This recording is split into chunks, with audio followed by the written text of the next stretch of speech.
Okay, shalom everybody. Welcome, welcome back or welcome, whatever. Tonight's topic, very delicate.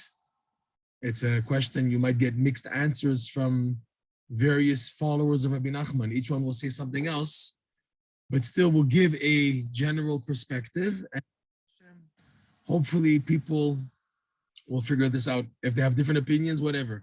We'll give you what has been mainstream Breslov opinion for the past, let's say, 200 years, okay? Question is, Rabbi Nachman is not here physically. Who do you turn to get advice? Someone who gets inspired by Rabbi Nachman's teachings and they find themselves in very challenging situations, in situations that the decision will change the whole rest of their life. Really, that's true for every decision you make. But there's like major decisions, big decisions of what to do. Who do you turn to? Who do you speak to in these situations? Okay? First, it has to be clear what Pirkei Avot says twice. This is the Maharal's explanation.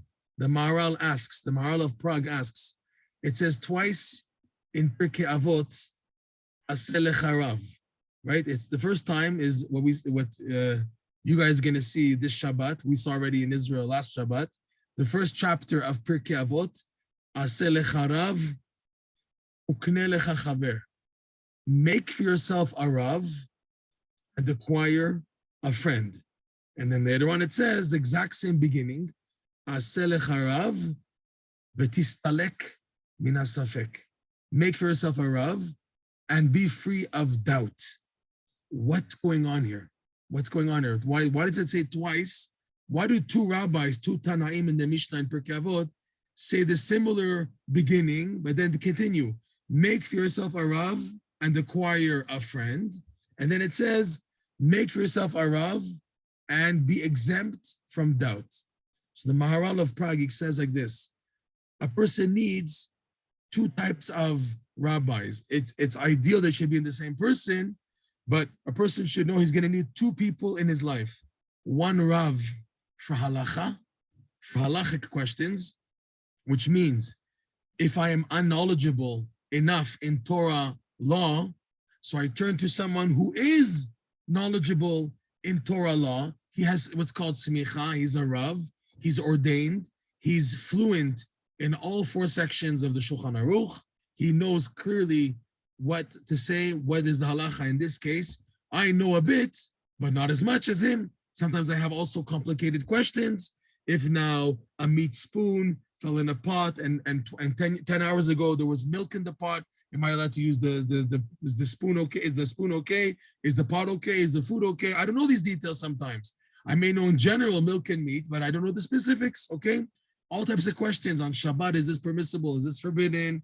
Muktzeh, am I allowed to heat up food if I forgot to put the cholent on the hot plate before Shabbat? Am I allowed to do it on Shabbat? What can I do? Liquid, salt. I need someone who's more knowledgeable, okay? This, the Maharal says, is on the second Mishnah, V'tistalek min hasafek. Make for yourself a rav in halacha, okay? I have a halacha question, so I have a rav. I know always to ask this rav. Or, I don't know, so I ask the rav. It's important that everyone needs a rav in halacha, because there are areas that you don't know enough.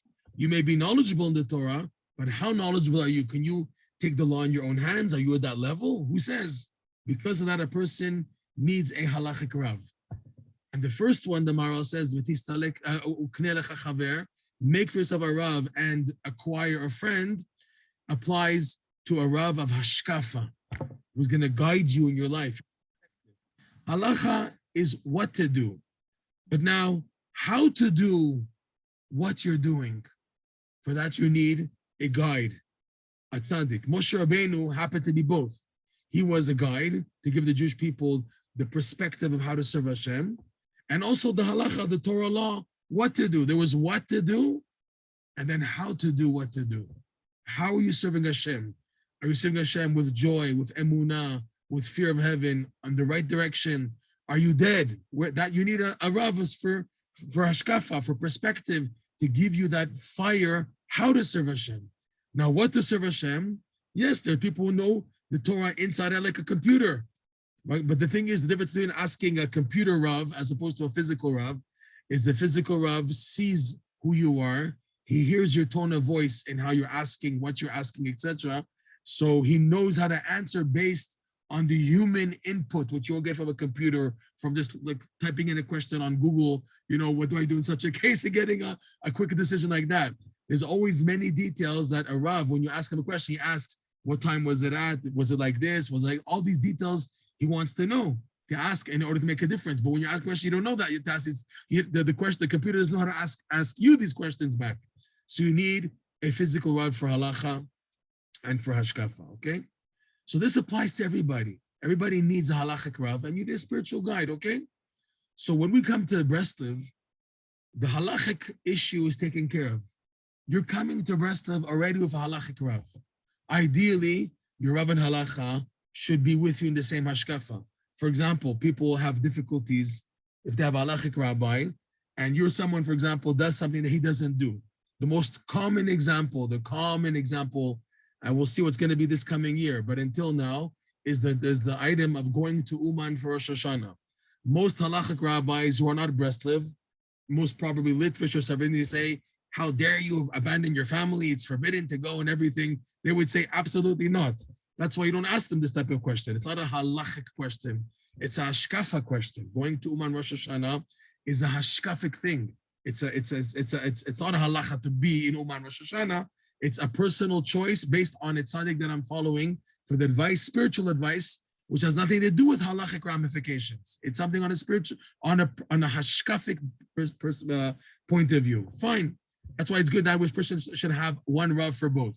But if not, as we assume everybody who comes to Breslev has a halachic Rav. When I have halachic questions, I call. Sometimes the problem is you don't know when it's a halachic question or when it's a hashkafa question. That's why it's important that you yourself learn Torah. You need to learn Torah in order to know what to ask and who to ask, okay? There's questions which go in the domain of halacha, and the questions go in the domain of hashkafa. So now people come to Breslev. Hashkafa, who's their guide?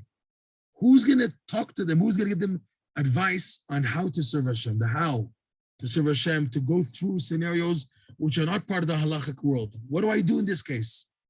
Rabbi Nachman, he's not here. What do I do?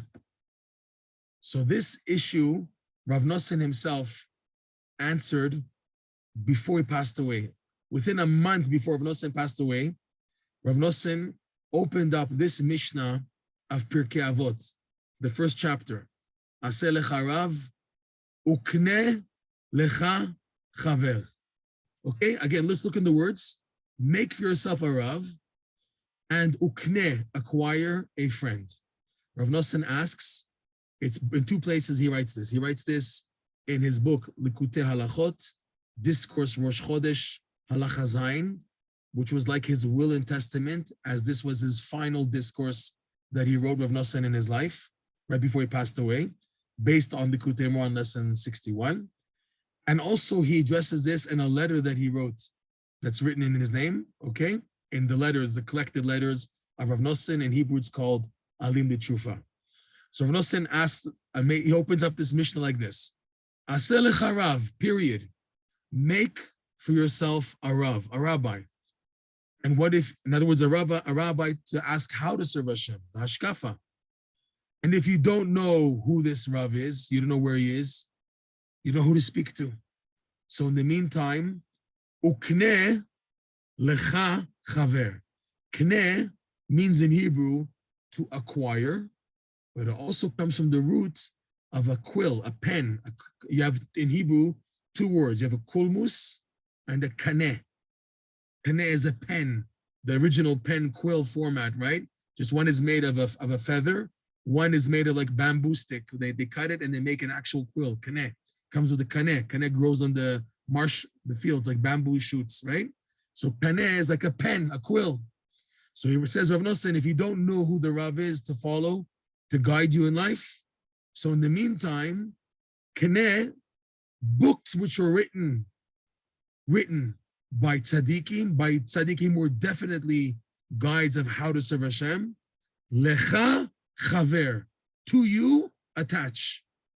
Lecha chaver, attach yourself in the meantime to the books that were written definitely by true tzaddikim who guide you how to serve Hashem. And how do you know that?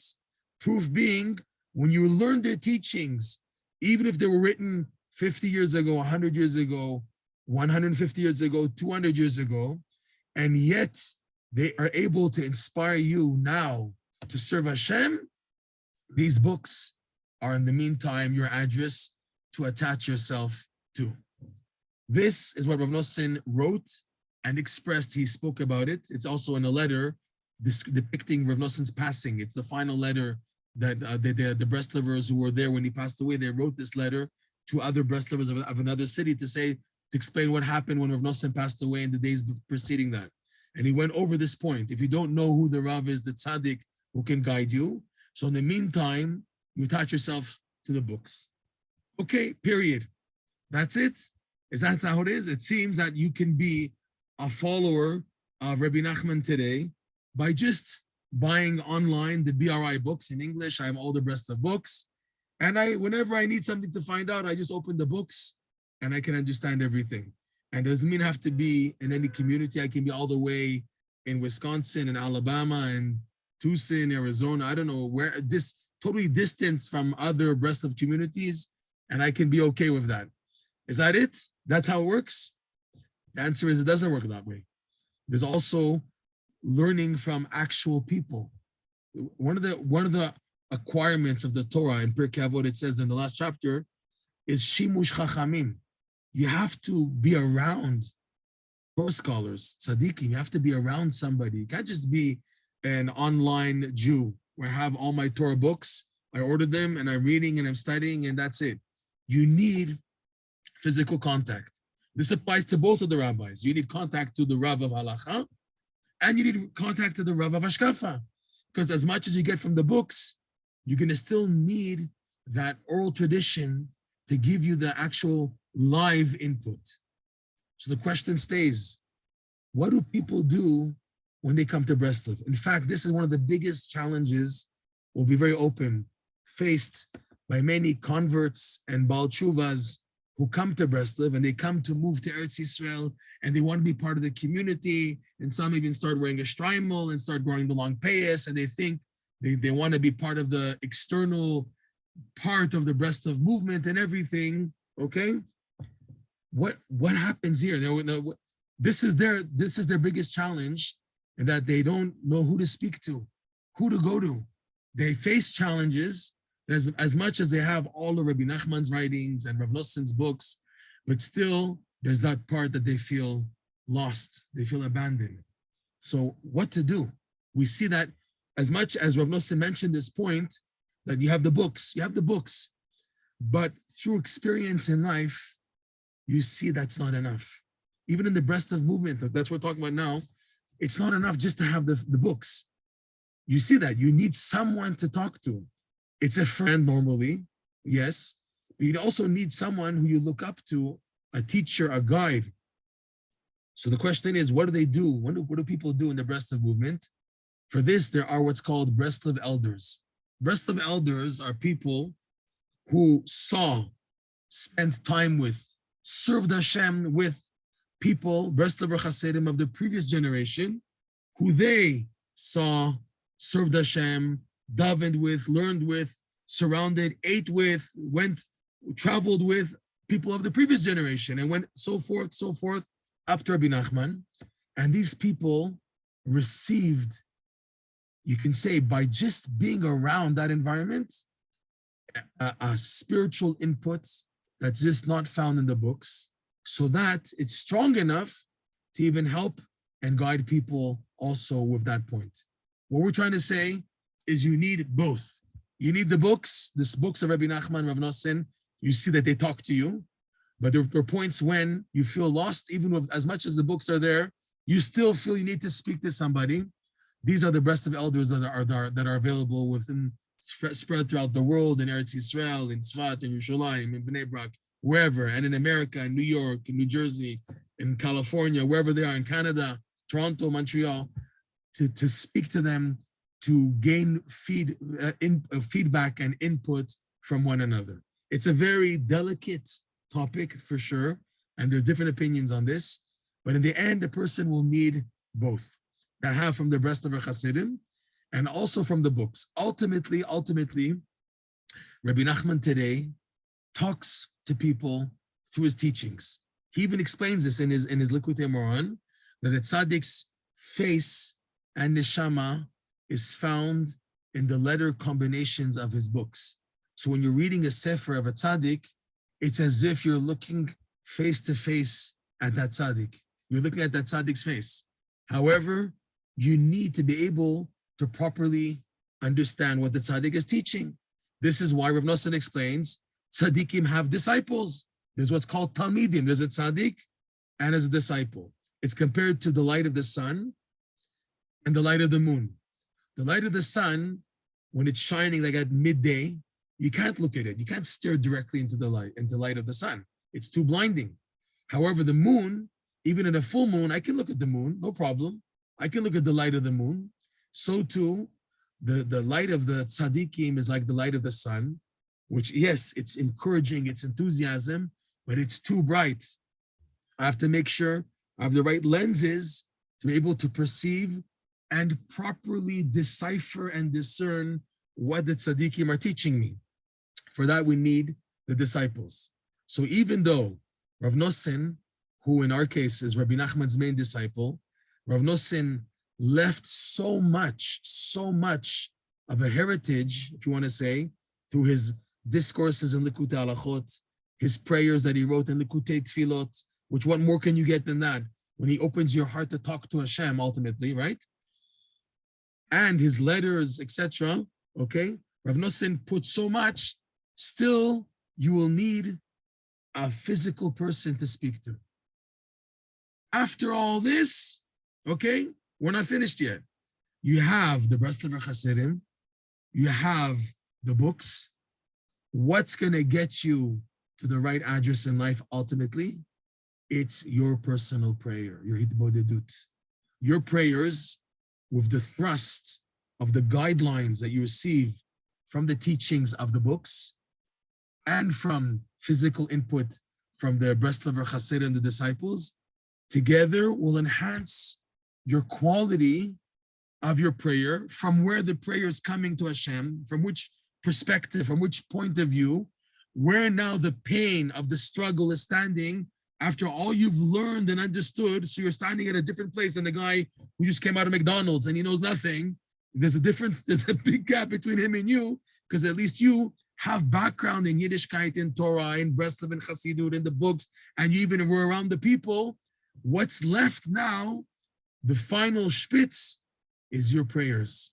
That's what's going to conclude the finalizing of any decision you have to make in life. When you need to make a major decision, the final spitz, the cherry on top, will be your opening your heart in front of Hashem. That's what will determine it. So what came out of this class is 3 points. What do people do in Breslov, especially Baal Tshuvas and converts and people who come and they need advice? So they have the books, they go over a lot. Rabbi Nachman's books with Rav Nosson, the prayers, the discourses, and you get a perspective of how to live, how to conduct, how to talk to Hashem.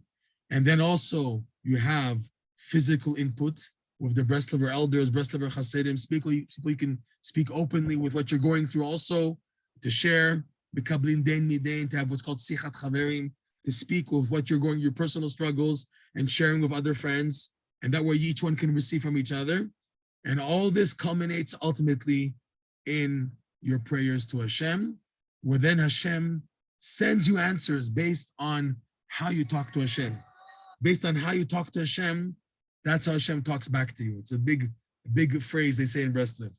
Depending on how you talk to Hashem and how much you talk to Hashem, that's how Hashem sends you messages. And Hashem can send you a message in 5,000 ways, 5 million ways. Hashem is not limited in how he answers you. And he makes sure that you can pick up that this is his message. But all this, after everything, And don't forget that it's also in line with halacha. That, like Rabbi Nachman says, we don't budge from one paragraph of the code of Jewish law. You can have an idea of what to do, but you have to make sure that it's finally also according to halacha, that it's okay, your decision you're making. B'ezrat Hashem, we should be strong. We should always have good advice. We daven about this every night. Every night we say in the Arvit prayer, right before the Amidah, the Shmoneh Esrei, right? V'takenenu be'etzah tova milefanecha, or the Sfardim say v'takenenu malkenu be'etzah tova milefanecha. Hashem, give me good advice.